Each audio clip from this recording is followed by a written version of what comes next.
इस हफ्ते पे आईपीओ मार्केट से भी अच्छा खासा एक्शन आप इस हफ्ते अगर देखें तो कई सारे ब्रांड कंपनियों की लिस्टिंग होनी है। श्रीराम प्रॉपर्टीज़ की लिस्टिंग आज होनी है, मेट्रो ब्रांड की लिस्टिंग इसी हफ्ते है और साथ ही मेड प्लस हेल्थ की लिस्टिंग की भी इसी हफ्ते लिस्टिंग है।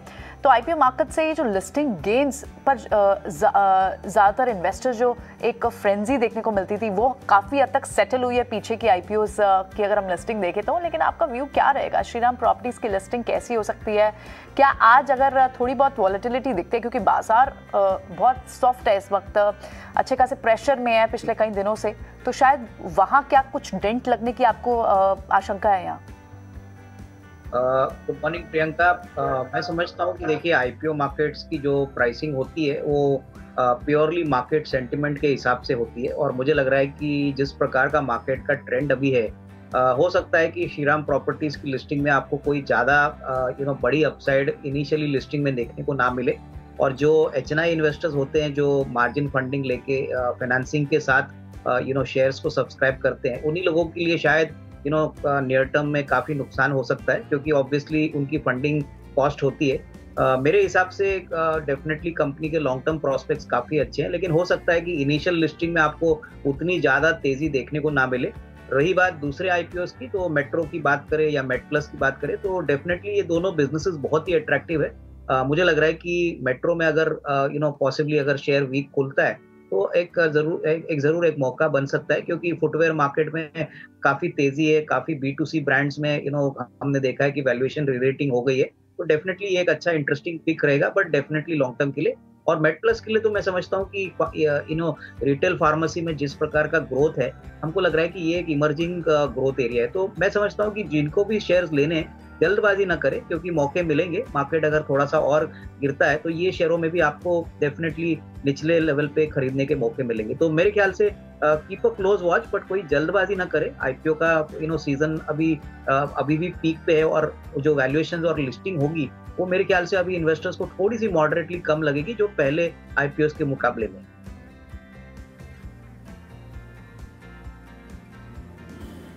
Okay Avinash, good morning. आपने आईपीओ मार्केट के बारे में बात की, एक राय अब इक्विटी मार्केट पर भी लेना चाहेंगे। बाजार को लेकर क्या व्यू बन रहा है आपका? शुक्रवार को जो गिरावट आई थी उसमें काफ़ी सारे सेक्टर्स भी थे जिसमें कि भारी गिरावट देखी गई थी।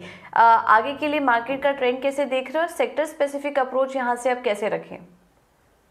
मुझे लग रहा है कि देखिए अभी मौका ऐसा है कि डिफेंसिव सेक्टर्स पे ही फोकस करना चाहिए। मुझे लग रहा है रुपया का जो वीकनिंग हो गया है इससे क्लियरली एक संकेत है कि जो एक्सपोर्ट ओरिएंटेड कंपनीज है उनको डेफिनेटली ज्यादा फायदा होगा।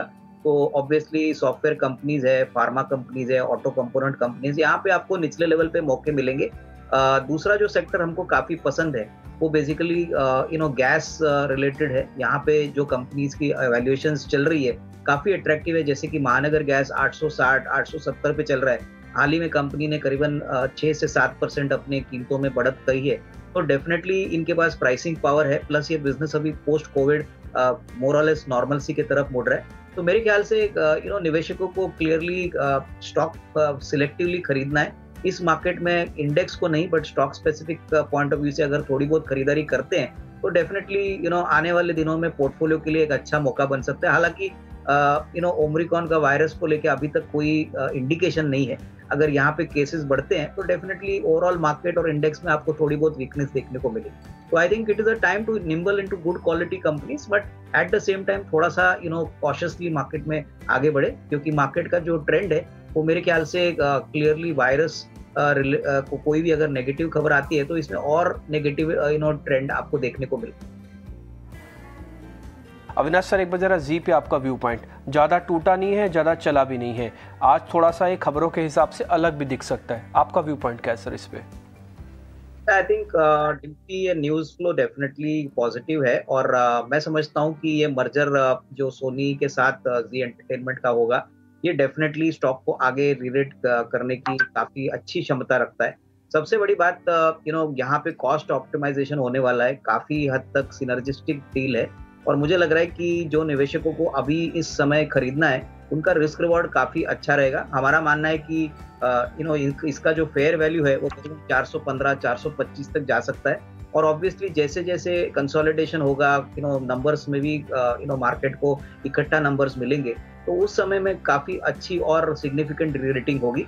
तो मुझे लग रहा है कि ये न्यूज़ डेफिनेटली पॉजिटिव है। आज के बाजार में अगर ये शेयर निचले लेवल पे मिलता है तो इन्वेस्टर्स को डेफिनेटली इसमें थोड़ी सी खरीदारी करनी चाहिए। मुझे लग रहा है कि जो भी शॉर्ट टर्म नेगेटिव इश्यूज थे वो सॉर्ट आउट हो चुके हैं और आगे का जो रोड मैप है, स्पेशली FY23 से जब फाइनेंशियल्स प्रेजेंट किए जाएंगे, वो काफी अच्छे लगेंगे। तो मेरे ख्याल से बाय ऑन डिक्लाइन वाला शेयर है, तो इसको जरूर इन्वेस्टेड रहना चाहिए। बिल्कुल मुझे लग रहा है कि देखिए जिस प्रकार का सेल ऑफ है, मुझे लग रहा है कि मार्केट्स थोड़ी बहुत स्टेबिलिटी के लिए वेट करेगा और मेरे हिसाब से आई थिंक खरीदने के मौके जरूर मिलेंगे। आई थिंक मार्केट्स में इस प्रकार का सेल ऑफ इमीडिएटली जो देखने को मिला है, ये कहीं ना कहीं अगर रुकता है, स्टेबलाइज होता है, तो ही मेरे ख्याल से एक बाइंग की अपॉर्चुनिटी होगी। हालांकि अभी हम ये नहीं कह सकते कि ये बाइंग सेकंड हाफ में भी होगी, बाउंस बैक भी आ सकता है, but definitely as of now I think better to hold on.